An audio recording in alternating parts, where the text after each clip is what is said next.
I received a nice little care package email this morning from Matt Miller, who is an EdTech integration expert. One of the things he was talking about today caught my eye. It's called MirrorTalk. He touts it as one of the very few AI education apps that he's seen that levels up teaching and learning. Students tell MirrorTalk what they're working on or learning about. Then MirrorTalk asks students custom questions about their learning. Students dive deep by responding to those prompts. Afterward, get an AI analysis summary of your students' responses. So, for our quick tip this week, let's check it out. All right, after you get logged in, high five. They want to do a little security check and make sure that you're an actual person. Ask you some questions. You can answer me out loud. Okay. Try your best to talk the whole time. Ooh, very difficult. Okay, let's get started. Tell me about something you're working on. I am working on a project in class. My teacher has tasked me with the duty to come up with something to talk about in class that I'm passionate about. I think that what I want to talk about is collecting Pokemon cards and more specifically, investing in Pokemon cards. Then we get to choose a focus. So whatever our focus wants to be here, let's go with problem solving. I think I need that in my life. Does a little AI magic behind the scenes, generates some prompts. What patterns have you noticed in the Pokemon card market that could indicate good investment opportunities? It's a good question. Well, historically, I have noticed that if you buy Pokemon cards and you keep them sealed, you don't open them, and you hang on to them for 3 to 5 years, you're probably going to see a pretty good return on your investment. Can you summarize the key reasons why investing in Pokemon cards is something that excites you? I am motivated by a number of factors within this. I like to collect things. I like to make money. I like the process of listing things, shipping things. All of those different things excite me and really makes me think that investing in Pokemon cards would be a cool thing. I'm not huge on like stock market because I can't see that. It's just numbers on a page, but I can see boxes of Pokemon cards, and that's kind of fun to me.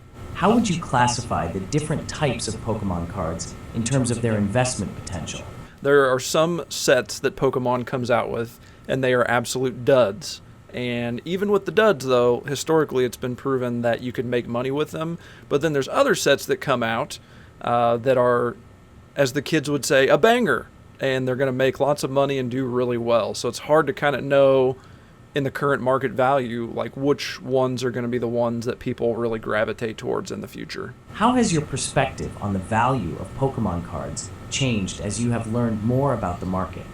My perspective has changed in that I know that buying every single set and every single card and every single thing that comes out is A, not a good idea, B, cost prohibitive, and C, not very productive for the end-term goals, which is to make this a financial investment kind of thing. What specific goals do you want to achieve through your investment in Pokemon cards?